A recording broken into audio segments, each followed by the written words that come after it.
Habíamos visto empieza cuando Jesús está ya ante Pilato, luego Pilato lo manda con Herodes y luego lo regresan, y entonces Jesús es sentenciado a muerte, ¿no?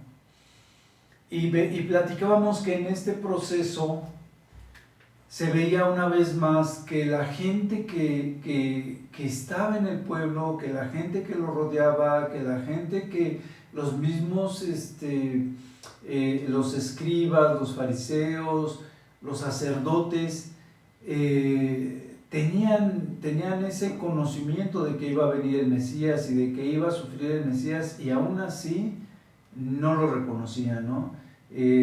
Estaban ellos deseosos de tener un Mesías reinante, y al llegar este Mesías humilde, pues mucha gente no lo quería reconocer, sobre todo aquellos que se creían más letrados. Veíamos en el transcurso del trayecto de las diferentes personas a las que el Señor Jesucristo les habla, que muchas veces les dice, bueno, siendo tú maestro, o siendo tú fariseo, o como sea, les decía, ¿no conoces de esto? ¿Desconoces tal profecía? Entonces, y por otro lado, la gente sospechaba que él era el Mesías. Ya lo habíamos visto, lo habíamos platicado, y ahorita que entremos a Juan, vemos en el libro de Juan que hay mucho reconocimiento de que Jesús pudo haber sido el Mesías, y lo reconocían los apóstoles desde antes, como el Mesías desde antes de empezar a seguirlo, ¿no? Entonces, Jesús, cuando es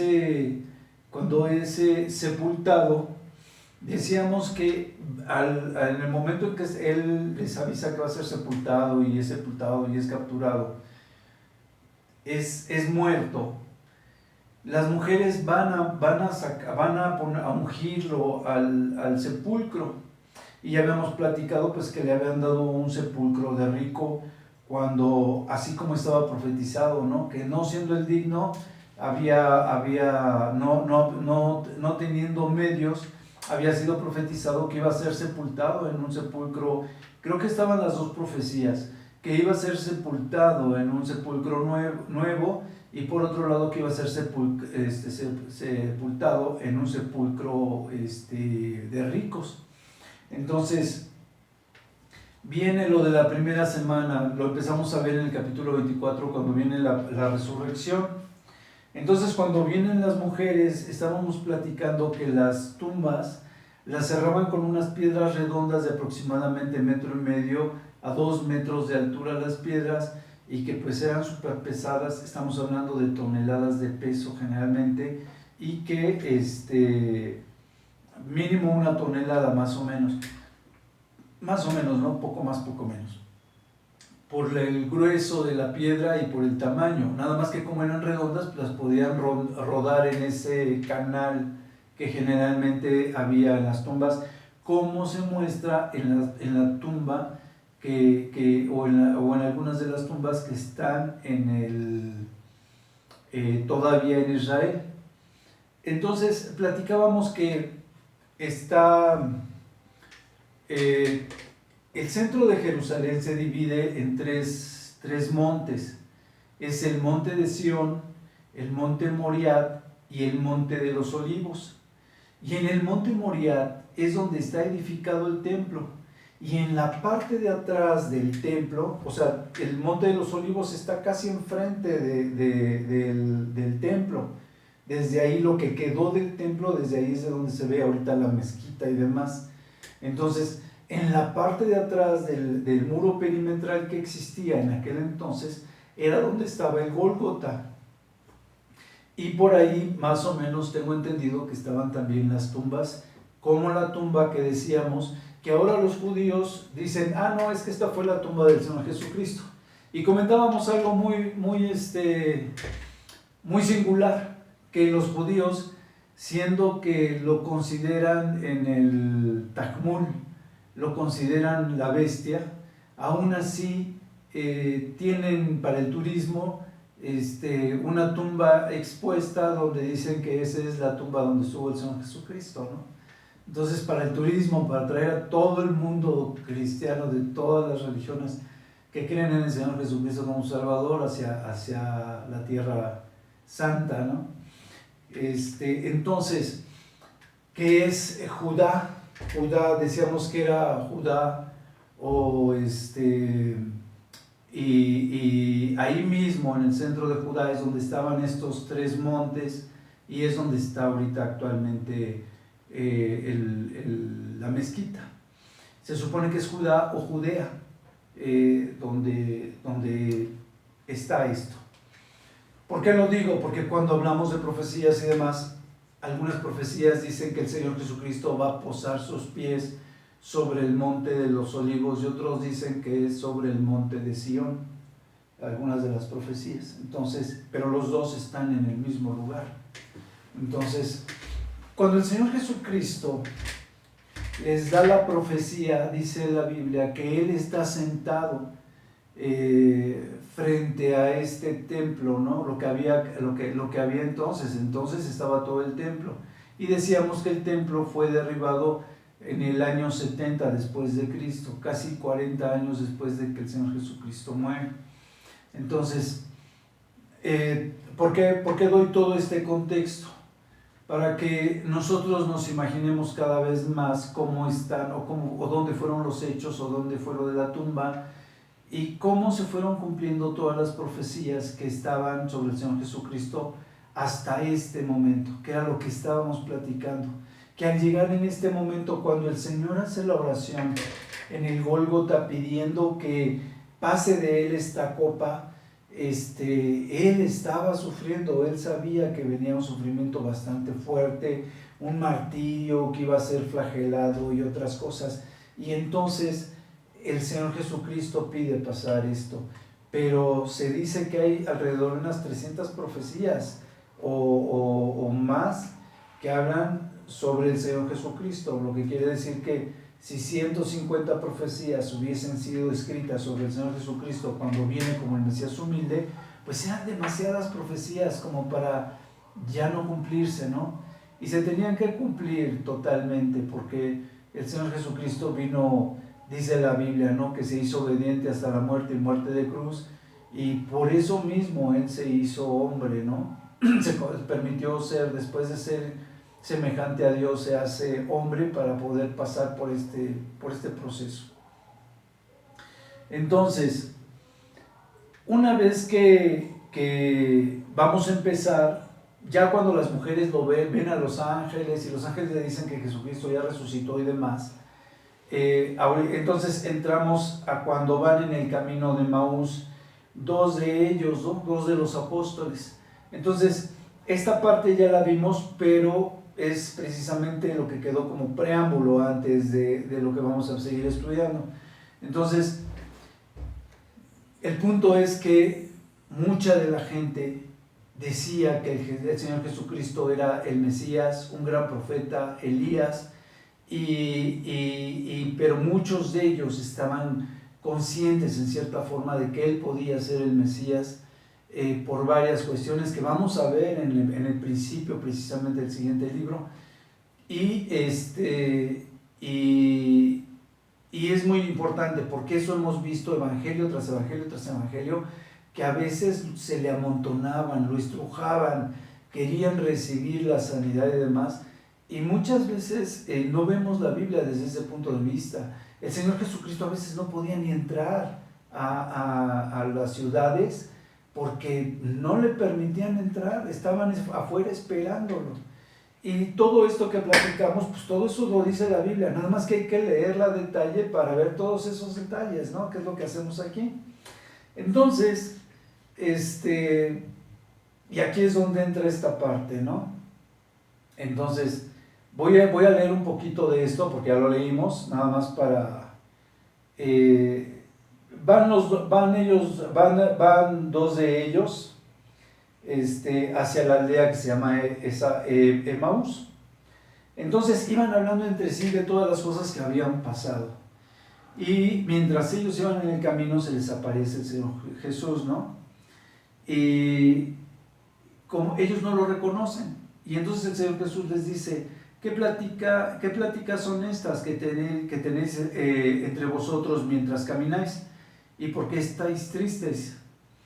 Y entonces les dicen ellos, ¿eres tú el único forastero en Jerusalén que no ha sabido de las cosas que en ella han acontecido en estos días? Y él les dice, ¿qué cosas? Y entonces dicen ellos, de Jesús Nazareno, que fue varón, profeta, poderoso en obra y en palabra delante de Dios y de todo el pueblo. Y cómo le entregaron los principales sacerdotes y nuestros gobernantes a sentencia de muerte y le crucificaron. Pero nosotros esperábamos que Él era el que había de redimir a Israel. Y ahora, además de todo esto, hoy es ya el tercer día y que esto ha acontecido. Entonces, en esta parte, lo comentamos la vez pasada y aquí es donde empezamos, ellos ya sabían que era el Mesías, porque aquí lo está diciendo, esperábamos que Él era el que había de venir a redimir a Israel. Y yo les decía que la parte de redención se maneja en varias partes de la Biblia. Y cuando se hablaba de redención, se hablaba en cierta manera del arrebato y en otra manera se hablaba de la redención que se acostumbra, que es cuando alguien paga una deuda que tiene alguien más contigo. Pero dicen ellos, ¿no? En el 21 dice, pero nosotros esperábamos que Él era el que había de redimir a Israel. Y ahora, bueno, estaba yo hablando de redimir. Ese redimir era cuando alguien pagaba una deuda por ti, cuando tú habías adquirido una deuda, ya fuera para rentarte como siervo, como esclavo, cosas así, y alguien venía y redimía por ti, pues estaba pagando tu deuda. Esto yo sé que Javi lo sabe, pero yo no sé si los demás ya sabían esto. Entonces, y eso se llamaba redimir, pero muchas veces se utiliza también la palabra redimir cuando se habla del arrebato. Y creo que habíamos platicado de que creo que esa es la palabra que se habla en los 144,000 cuando son redimidos. No está hablando de que son pagadas sus deudas por ellos, está hablando de que son arrebatados. Los 144,000 van a ser arrebatados. Entonces, por eso decía yo muchas veces que es bueno que leamos la Reina Valera, porque tienen la misma interpretación, el mismo significado y la misma traducción en las diferentes palabras.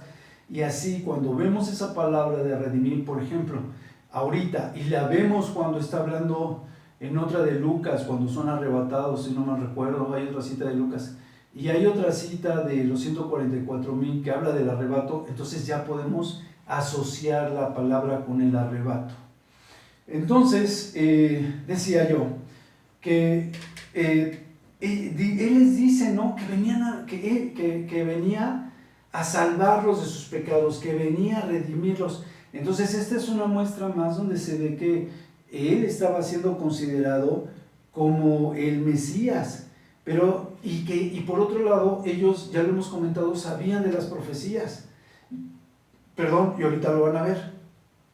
Entonces ellos ya sabían de las profecías y se supone que además el Señor Jesucristo ya les había explicado algunas cosas, pero aún así tenían dudas y seguían tristes.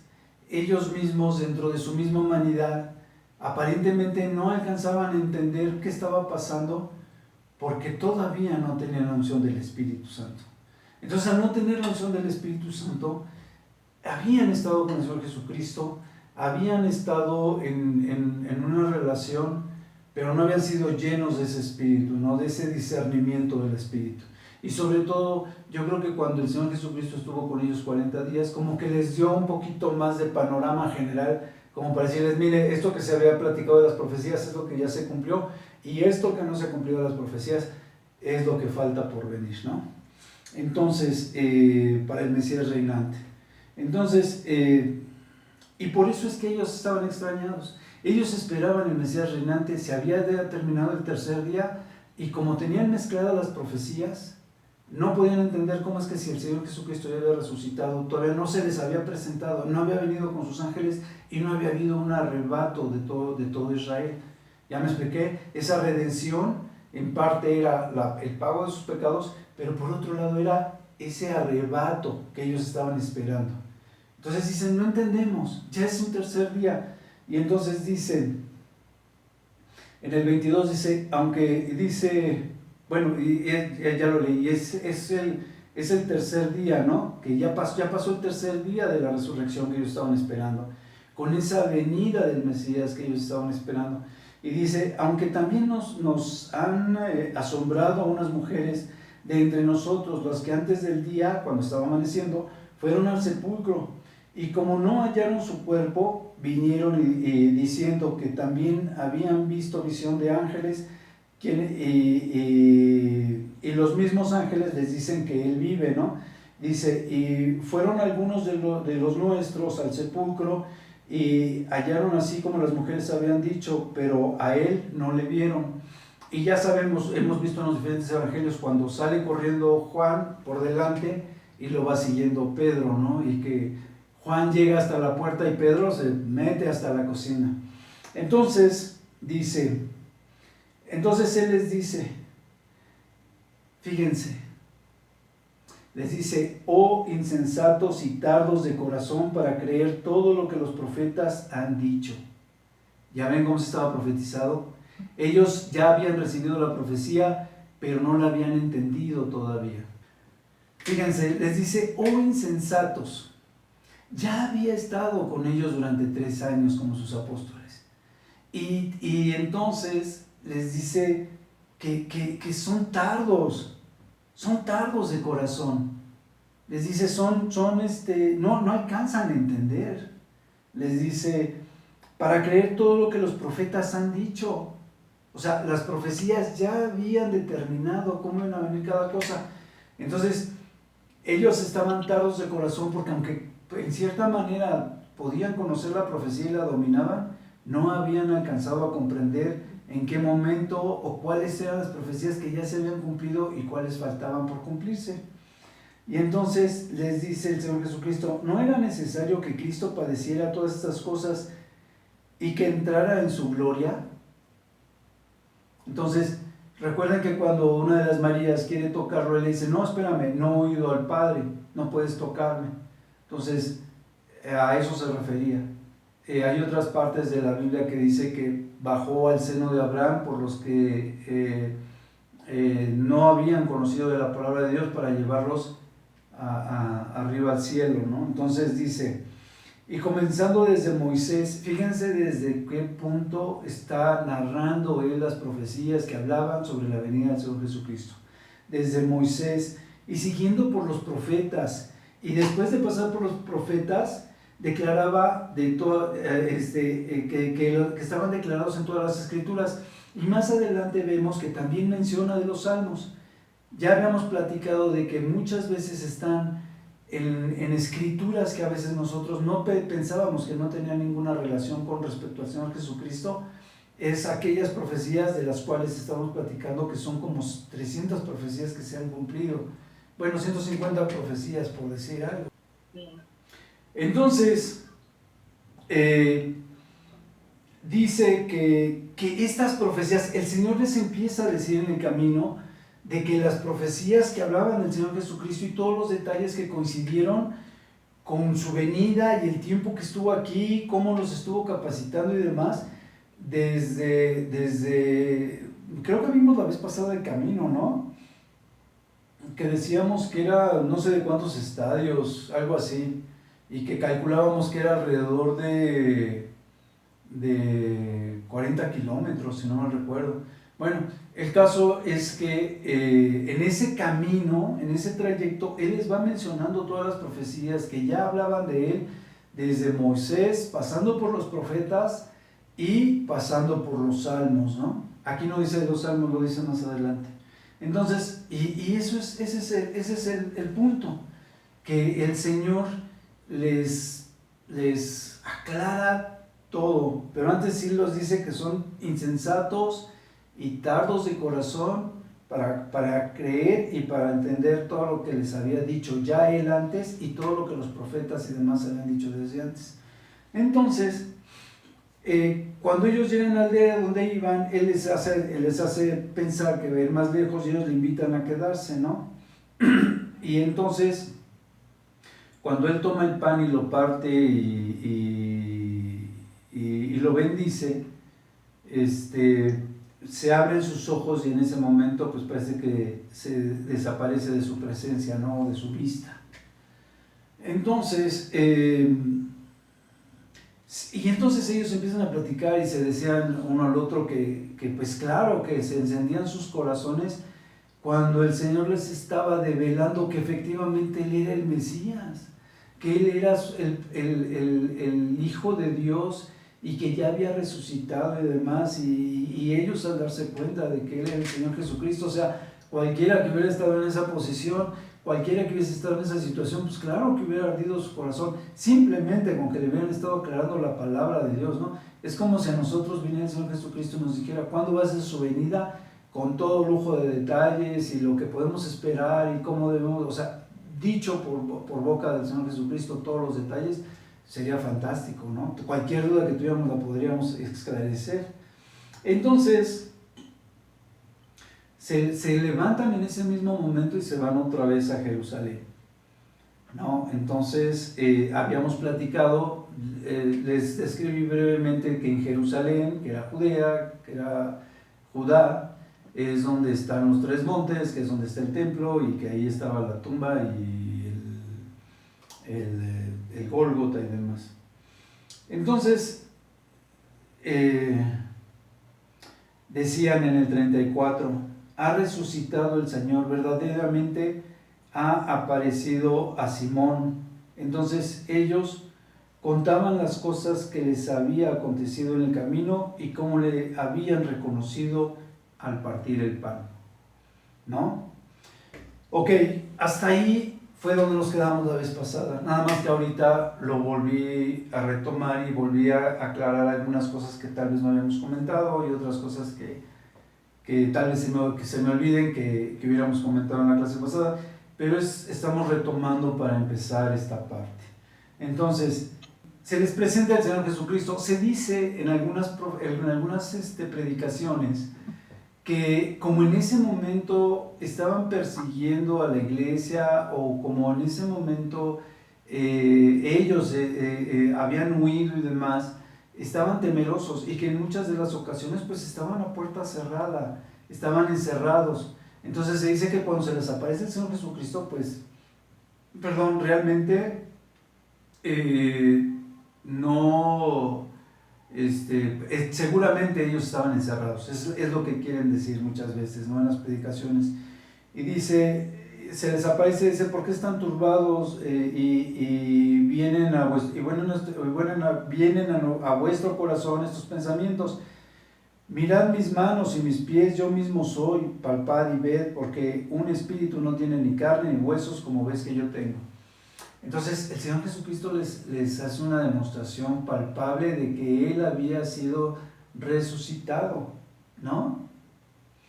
Y yo creo que, como dice la Biblia, que se le presenta a Tomás y le dice, mira Tomás, ven, toca las heridas y mete tu mano en mi costado, y etcétera, etcétera. Ese es una evidencia de que Él les permitió que viesen de cerca y que todavía traía las heridas, porque si no, pues no hubiese tenido Tomás nada que tocar, ¿no? Y entonces dice más adelante, y como todavía ellos de gozo, dice en el 41, y como todavía ellos de gozo no lo creían, estaban maravillados y les dijo, ¿tienen algo de comer? ¿No? Porque pues imagino que también un espíritu pues no puede comer. Entonces les dice en el 44, estas son las palabras de que os hablé, estando aún con vosotros, que era necesario que se cumpliese todo lo que está escrito de mí en la ley de Moisés, en los profetas y en los salmos, ¿no? Aquí les vuelve a decir lo mismo que les había dicho a los otros dos, nada más que aquí ya les dice que también de los salmos.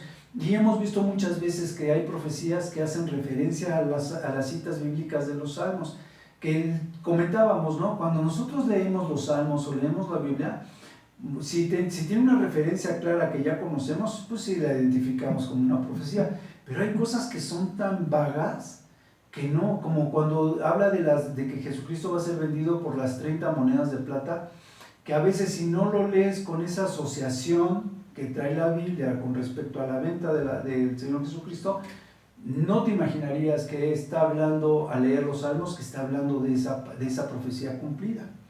Entonces, y así son varias de las citas que los mismos apóstoles van citando durante los evangelios o durante todo el Nuevo Testamento, donde dicen, pues como se tenía que cumplir tal profecía o tal profecía, y te hacen referencia a las profecías que hablaban del Señor Jesucristo en diferentes partes de la Biblia, y que muchas de esas pues no pasarían desapercibidas cuando lees la Biblia. Y entonces cuando habla de esto, dice, les abre el entendimiento, ¿no? Para empezar, ya les estaba diciendo que Él era el Mesías, que se estaba cumpliendo todo lo que se tenía que cumplir desde Moisés y todo esto, todas las profecías, y entonces les dice que era necesario, ¿no? Les dice, y entonces eso les empieza a abrir el entendimiento y empiezan a captarlo más bien, y entonces dice, así está escrito y así fue necesario que Cristo padeciese y resucitase de los muertos al tercer día. Y entonces las Biblias que tenemos, que tienen referencias, pues te hacen ahí la referencia de que está hablando de Isaías 53, del 1 al 12, y que te está hablando de Oseas 6:2, ¿no? De que en esas partes era donde decía que Jesucristo iba a morir, que iba a padecer y que iba a resucitar al tercer día. Todas las profecías, a veces pensamos, cuando leemos también 1 Corintios 15, versículo 3, que es cuando dice que Jesucristo murió al tercer día, como estaban las profecías, ¿no? Que tenía que morir y que resucitar al tercer día, y hace referencias a que eso estaba escrito en las profecías, también hace referencia a estas profecías, ¿no? Entonces, eso es algo que nos va dejando ver que varias cosas. La gente ya sabía, ya se venía imaginando, lo hemos visto, que Jesucristo era el Mesías. Y en esta parte, como que los ubica y les dice, yo soy el Mesías humilde y falta el Mesías reinante, que venga yo otra vez en mi venida como el Mesías reinante. Cuando en Mateo 24 el Señor Jesucristo les está diciendo de cómo va a ser esta profecía, ya todos la hemos escuchado, porque es una perorata que siempre traigo, pero la pregunta de los apóstoles hacia el Señor Jesucristo es, ¿cuáles van a ser las señales del fin de los tiempos, o sea, del día final, y de tu venida? ¿No? Entonces, en esa parte, los apóstoles ya tenían claro que como que Él estaba viniendo como el Mesías humilde y que faltaba una segunda venida del Señor Jesucristo como el Mesías reinante. Entonces, les dice, entonces, una vez que Él les empieza a abrir este entendimiento, les dice en el 46, así está escrito y así fue necesario que Cristo padeciese y que resucitase de los muertos al tercer día. ¿Por qué no me dicen que eso ya se los leí? Dice, y que se predicase en su nombre el arrepentimiento y el perdón de pecados en todas las naciones, comenzando desde Jerusalén. Fíjense, antes de la gran comisión, el Señor Jesucristo ya les estaba diciendo que lo habíamos platicado antes. El Evangelio de Juan era el Evangelio del arrepentimiento de pecados, pero no el arrepentimiento sobre la venida, siendo salvos por el sacrificio de Cristo, sino solamente el arrepentimiento de pecados, ¿no? Y cuando el Señor Jesucristo viene, empieza también a predicar lo mismo, el arrepentimiento de pecados. Él no podía predicar el arrepentimiento y la salvación a través de su sangre, porque Él todavía no moría, ni había resucitado, y no lo reconocían. Algunos creían que era el Mesías, pero otros no. Entonces, Él no podía predicar la salvación de pecados porque todavía no había cerrado ese círculo. Entonces, aquí ya les está diciendo que ya pueden ellos llevar ese mensaje a todas las naciones de salvación de pecados o el perdón de pecados por la sangre y el sacrificio del Señor Jesucristo. Les está dejando ver más claramente cuál debe ser el evangelio que deben de llevar. Ya no el evangelio que ellos habían llevado también cuando Él manda a los 70 y manda a los 12 por separado y que les dice que mucha es la miel y que mucha es la mies y pocos son los obreros. Los obreros. Sí, algo así. La mies es mucha y los obreros pocos son. Eso, la mies es mucha y los obreros pocos. Cuando Él los manda a hacer este trabajo, ellos también estaban anunciando sobre ese perdón, ese arrepentimiento de pecados. Todavía no hay perdón de pecados a través de la sangre del Señor Jesucristo. Todavía no daba ese inicio la iglesia primitiva. Todavía no arrancaba con este nuevo evangelio que precisamente 1 Corintios nos deja como pilar, ¿no? Entonces dice 1 Corintios 15, dice: en las naciones, comenzando desde Jerusalén, y vosotros sois testigos de estas cosas, y aquí yo os enviaré la promesa de mi Padre sobre vosotros, pero quedaos vosotros en la ciudad de Jerusalén hasta que seáis investidos del poder de lo alto. Como yo les decía, todavía ellos no tenían este poder, todavía no tenían el discernimiento del Espíritu Santo. Ya que terminó de aclararles todas sus dudas, se los lleva afuera, lo ven ascender y claro que ellos estaban gozosos. Habían visto que al Mesías, que ellos consideraban que era el Mesías, sí era el Mesías. Entonces, pues olvídense. ¿Quién no estaría contento, no? Lucas, se dice, creo que era médico o algo así, y que pues estaba preparado. Y Lucas, lo hemos visto, era muy específico, muy numerólogo, te daba números, cifras, cantidades y todo muy específico. Y Juan es, desde el principio, está súper enfocado a lo espiritual. Perdón, es que yo creo que mi agua tiene gas. Entonces, Juan, cuando lo leemos, es súper espiritual. Yo muchas veces me preguntaba, bueno, ¿por qué generalmente cuando les dan estos folletos con el libro de Juan para evangelismo, decía yo, ¿por qué Juan, no? A mí Juan no me gusta tanto como Mateo, por ejemplo. Pero al ver Juan a detalle, ves tanta especificación en lo espiritual desde el principio que pues sí se justifica que a la gente que está recién convertida se le dé esto. Y lo vamos a empezar a ver. Dice, en el principio era el verbo y el verbo era con Dios y el verbo era Dios.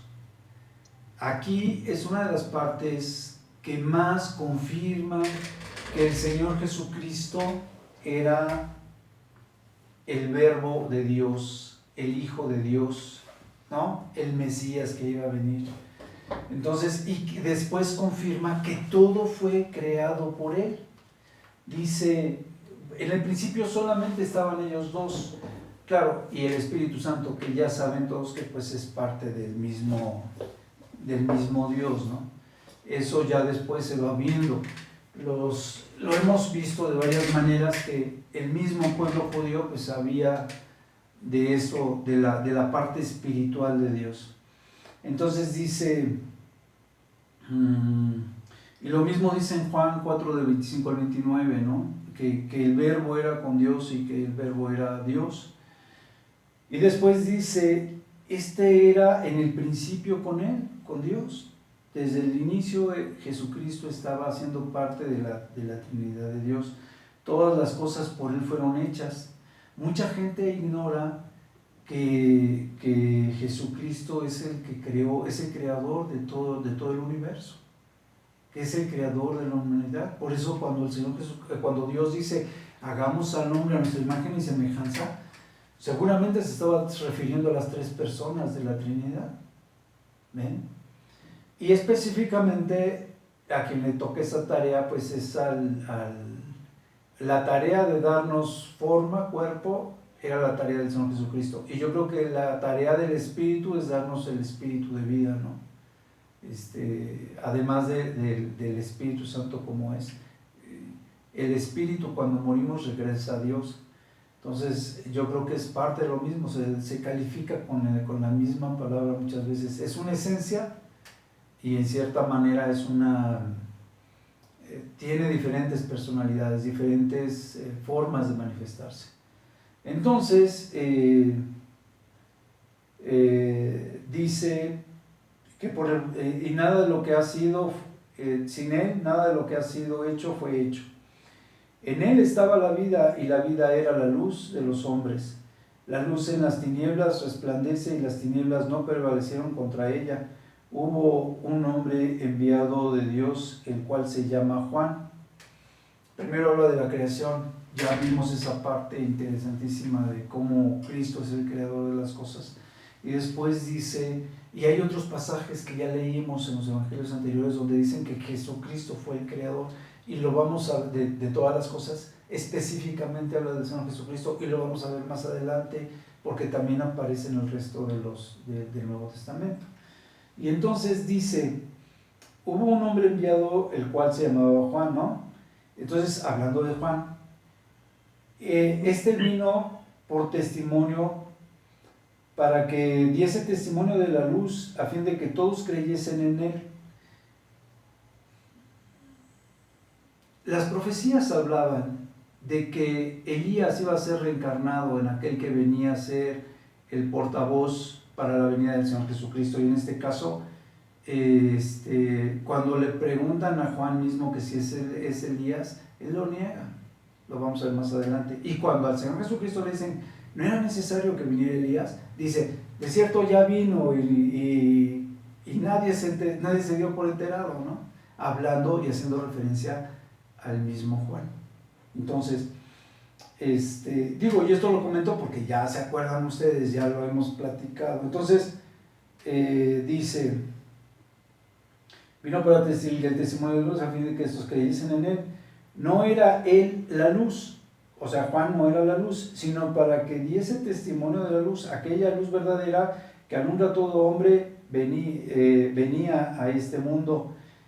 En el mundo estaba, cuando ya está hablando, y el mundo por él fue hecho, por el Señor Jesucristo. Cuando viene la luz, que es el Señor Jesucristo, por él fue hecho el mundo. Y todo, como lo marca al principio este mismo capítulo. Y dice, pero el mundo no le conoció, no lo pudo reconocer. ¿Por qué? Pues porque era un Dios hecho hombre, ¿no? El cual no estimó el ser igual a Dios como cosa que aferrarse, dice la Biblia. Entonces dice, a lo suyo vino y los suyos no lo recibieron. ¿Por qué? Vuelvo a lo mismo. Más adelante nos dice la Biblia que era necesario de que Cristo naciese de los judíos, porque los judíos estaban predestinados para que por ellos llegase el evangelio al mundo. Y después dice que por eso viene a los suyos, pero los suyos no le reconocen. Bueno, algunos, porque otros sí pensaban que era el Mesías. Mas a todos los que le recibieron, a los que creen en su nombre, les dio potestad de ser hechos hijos de Dios, los cuales no son engendrados ni de sangre, ni de voluntad de carne, ni de voluntad de varón, sino de Dios. Entonces, y aquel verbo fue hecho carne y habitó entre nosotros, y vimos su gloria como del unigénito del Padre, lleno de gracia y de verdad. Entonces, más adelante lo vamos a ver, habla el Señor Jesucristo de que ese poder que ellos tenían para hacer cualquier cosa, todos los judíos lo sabían, nadie podía hacer nada si no venía de parte de Dios. Todas las cosas que se hacen todas las bendiciones son por parte de Dios, todo es algo que se recibe por parte de Dios. Entonces, cuando el Señor Jesucristo hacía los milagros, el mismo ciego cuando es sanado, les dice, pues yo no sé, dice, yo una sola cosa sé, que antes era yo ciego y ahora veo. Dice, y vayan y pues pregúntenle a él, ¿no? Y dice, pero sabemos que si las cosas no vienen de Dios, no se pueden hacer. No hay milagros que si no vienen de parte de Dios. Eso les dice el ciego a los fariseos y a los sacerdotes. Y entonces dice, y aquel verbo fue hecho carne y habitó entre nosotros, y vimos su gloria como la de gloria del unigénito de la ley. Juan dio testimonio de él y clamó diciendo, este es de quien yo decía, el que viene después de mí es antes de mí, porque era primero que yo. Juan sabía perfectamente que él era el Mesías. Él, más adelante lo vamos a ver, cuando viene el Mesías, le habla directamente a Dios y le dice que cuando él vea a quien desciende el Espíritu en forma de paloma, ese es el Mesías. Y lo hemos visto en varias ocasiones, ¿no? Pide pruebas, le habla a Dios, recibe el Espíritu Santo, viene la voz y dice, este es mi hijo amado en el cual tengo contentamiento, y después Juan le manda a decir, si eres tú el Mesías o esperamos a otro, ¿no? Entonces, que se estaba riendo Gelita de eso, ¿se acuerdan? Porque era primero que yo. Él obviamente sabía que él era el Mesías, y pues todos sabían quién era el Mesías, el Hijo de Dios, y que todo había sido creado por él. Entonces dice, porque de su plenitud tomamos todos y gracia sobre gracia. Entonces dice, pues la ley por medio de Moisés fue dada, pero la gracia y la verdad vinieron por medio de Jesucristo. Moisés les había dado la ley, que era un mero trámite para pecar. ¿Por qué lo decimos? Porque la Biblia dice, por la ley nadie es salvo, nadie puede ser salvo por la ley. Entonces, por eso digo, era un trámite para estar en pecado, porque de alguna manera no se podía cumplir la ley. Por alguna o por otra razón, todos pecaban sobre la ley.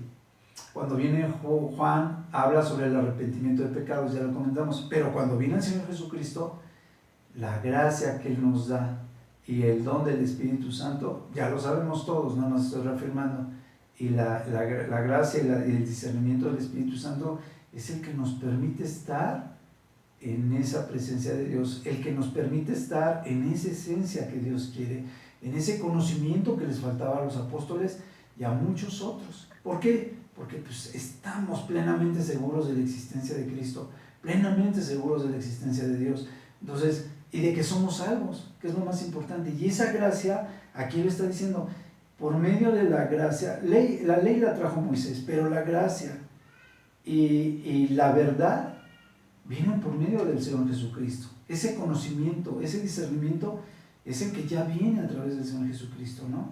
Y dice, a Dios nadie le vio jamás, más que el Hijo de Dios, ¿no? El unigénito. Y después dice, Él es el que está en el seno del Padre. En ese momento, más bien Él siempre ha estado en el seno del Padre, en su regazo, en su pecho, en su mismo ser. Y dice, Él es el que le ha dado a conocer. Vino a los hombres para darnos a conocer sobre de Él. Entonces, si se fijan, Juan en esta parte de la introducción, en la entrada del libro de Juan, pues es una cosa maravillosa, es una cosa que nos deja ver muchas cosas preciosas desde la creación hasta la gracia misma del Señor Jesucristo, y todavía no vamos ni a la mitad del primer capítulo, ¿no? Entonces, dice así, testimonio de Juan el Bautista. Este es el testimonio de Juan cuando los judíos enviaron de Jerusalén sacerdotes y levitas para que le preguntase, ¿tú quién eres? Confesó y no negó, sino que confesó, yo no soy el Cristo, ¿no? O sea, él, fíjense, él les estaba diciendo, ya habíamos dicho que Cristo es en todo el Nuevo Testamento no se menciona como Mesías. Creo que nada más se menciona una vez lo del Mesías cuando habla con la samaritana. No, perdón, estoy transgiversando las cosas. En el Antiguo Testamento se menciona solamente la palabra Mesías, creo que una o dos veces, dependiendo de la versión que utilices. Pero Cristo era el sinónimo de la palabra Mesías. Entonces les dice Juan el Bautista, yo no soy el Mesías. Y les dice, y le preguntaron, ¿qué pues? ¿Eres tú Elías? Y dijo, no soy. Y les dice, ¿eres tú el profeta? Y respondió, no soy el profeta Elías. Y entonces le dicen, pues ¿quién eres? Para que los demás, para que demos respuesta a los que nos enviaron. O sea, fíjense, a los levitas y a los sacerdotes, ¿no? Y entonces dice, ¿qué dices de ti mismo? Y entonces Juan sabía perfectamente dónde estaba su parte en las profecías. El Señor, yo creo que ya se lo había hecho ver muy claramente, de que él desde joven, que él es el que iba a preparar el camino para el Mesías. Y entonces dice, yo soy la voz de uno que clama en el desierto, enderezad el camino del Señor, como dijo el profeta Isaías. Y lo vemos que está en Isaías 43. Y dice, los que habían sido enviados eran de los fariseos y le preguntaron y le dijeron, ¿por qué pues bautizas si tú no eres el Cristo, ni Elías, ni el profeta? Y dice que Juan les responde, yo bautizo con agua, mas en medio de vosotros está uno a quien vosotros no conocéis. Ya sabía él que cuando él estuviese anunciando la venida del Señor Jesucristo, era contemporáneo del Señor Jesucristo, que Juan era contemporáneo del Señor Jesucristo. Dice, este es el que viene después de mí, el que es antes de mí, el cual yo no soy digno de desatar la correa del calzado. Estas cosas sucedieron en Betabara, al otro lado del Jordán, donde Juan estaba bautizando. Entonces, era lo que yo les decía. Juan sabía que él no era el Mesías. Y por los milagros que hacía Juan y por el bautismo que ejercía Juan, como se sabía que Cristo venía a perdonar los pecados, pues pensaban que Juan era el que estaba haciendo este bautismo. Pensaban que él era el que estaba perdonando de pecados a la demás gente, pero no. Él les dice no. Y entonces dicen, ok, tú eres el Elías que estaba profetizado que iba a venir antes del Señor Jesucristo. Ni Juan mismo sabía que él estaba, que tenía el espíritu de Elías, que era algo que platicábamos, ¿no? Entonces, de alguna manera, no es tampoco de una manera literal, porque vuelvo a lo mismo, cuando le preguntan al Señor Jesucristo, ¿no se suponía que debería de venir Elías antes del Mesías? Y él les dice, pues es cierto, Elías ya vino y estuvo con ustedes. Y ahí dice la Biblia, haciendo referencia a Juan el Bautista. Y si no le reconocieron. Entonces, ni el mismo Juan sabía que él era el Elías que había sido profetizado que iba a venir antes de la venida del Señor Jesucristo. Al siguiente día, después de que pasa esto, de que le están preguntando a Juan el Bautista que quién es él y que él dice, pues yo no soy Elías y demás. Él estaba bautizando, ¿no? Y entonces ve venir al Señor Jesucristo y de alguna manera lo reconoce como el Cordero. Dice, he aquí el Cordero de Dios que quita el pecado del mundo. Él ya sabía que era el Cordero que estaba profetizado en Isaías 53 y por otro lado sabía que él era el Mesías.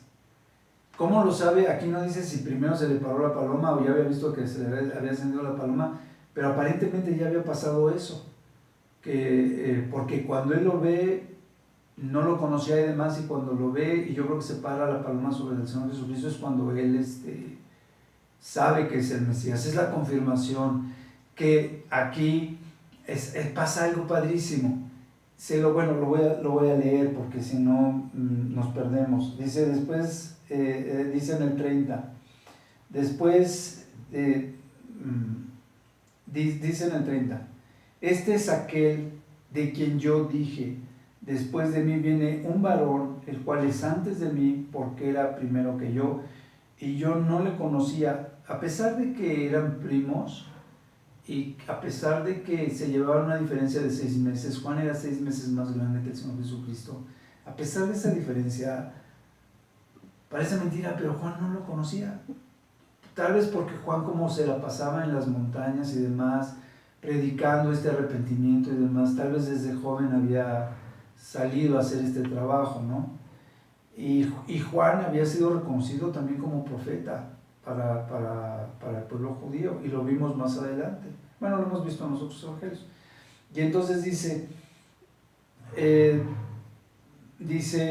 y yo no le conocía, dice, mas para que fuese manifiesto a Israel, por esto vine yo bautizando con agua, los venía preparando, como diciéndoles, arrepiéntanse y acérquense a Dios y demás, y tal vez lean las profecías y demás, porque ya viene el Señor Jesucristo, ya viene el Mesías atrás de mí, ¿no?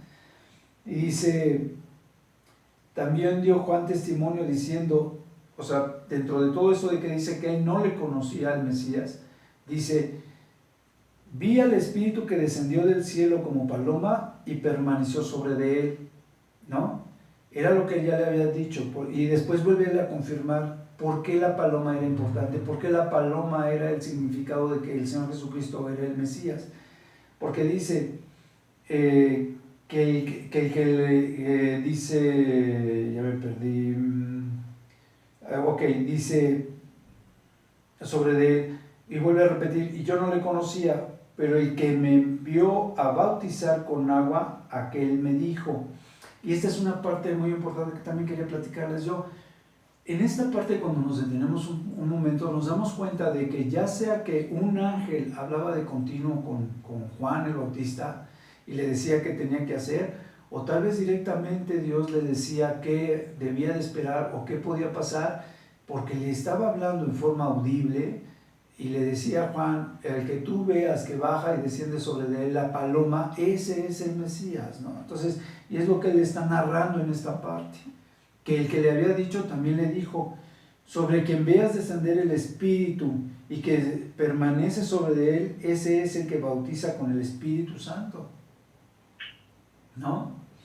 Dice, y yo le vi y he dado testimonio de que este es el Hijo de Dios.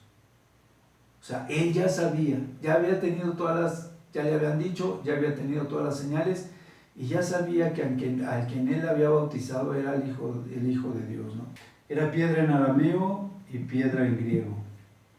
Ok, entonces dice así, había pasado esto de lo del bautismo y al día siguiente está Juan viendo al Señor Jesucristo y dice, he aquí el Cordero de Dios. Vuelvo a lo mismo, cuando ellos decían el Cordero de Dios o decían el Mesías o el Hijo del Hombre o ese tipo de palabras específicas que hablaban sobre el Mesías, ya sabían de qué estaban hablando. Entonces dice, aquí el Cordero de Dios, del que hablaban en Isaías 53, y entonces dice, le oyeron hablar los dos discípulos de Juan y entonces le siguen, después le dicen, ¿dónde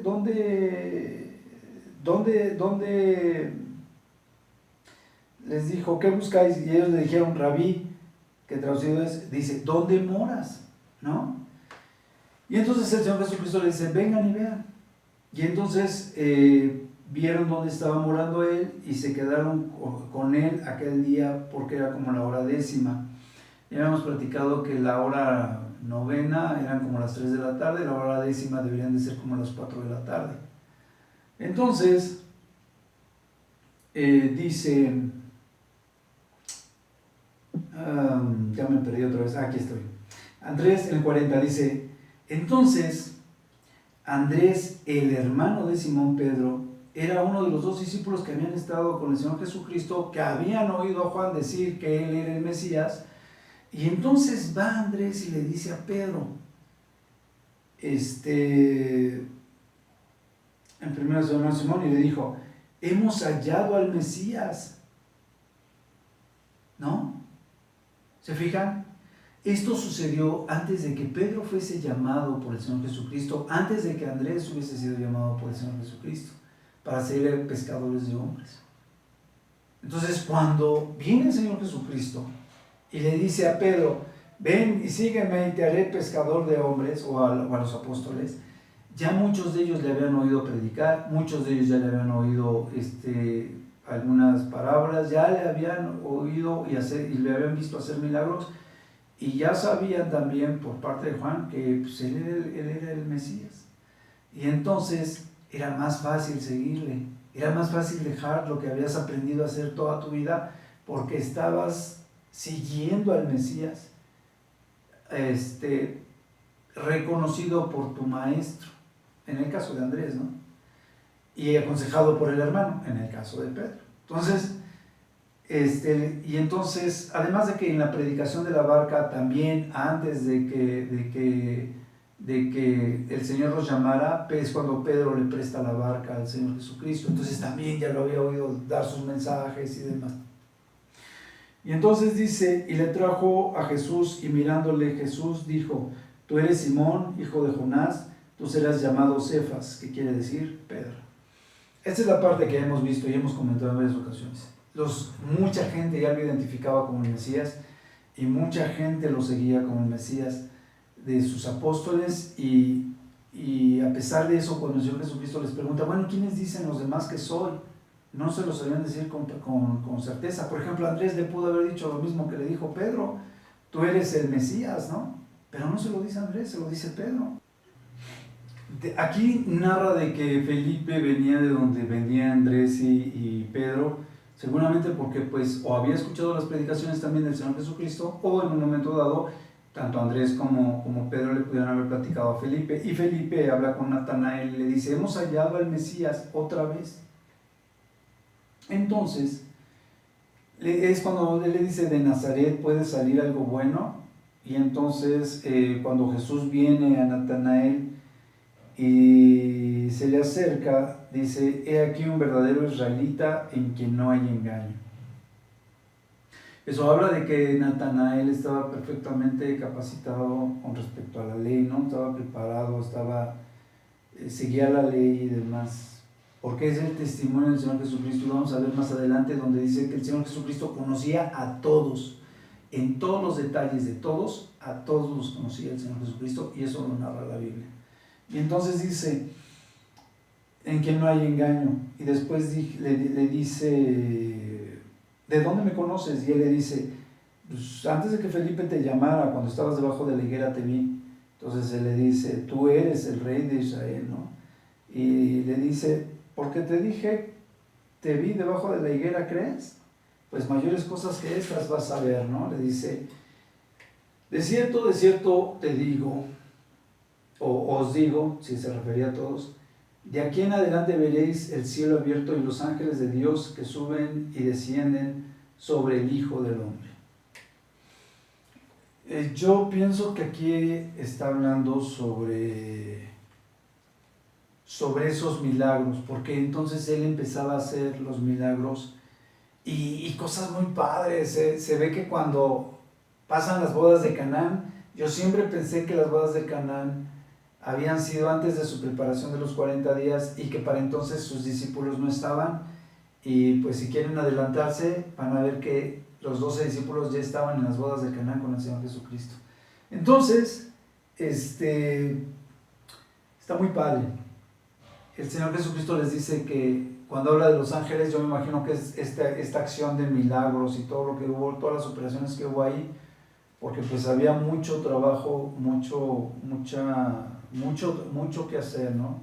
La mies era mucha y los obreros pocos, como habíamos comentado.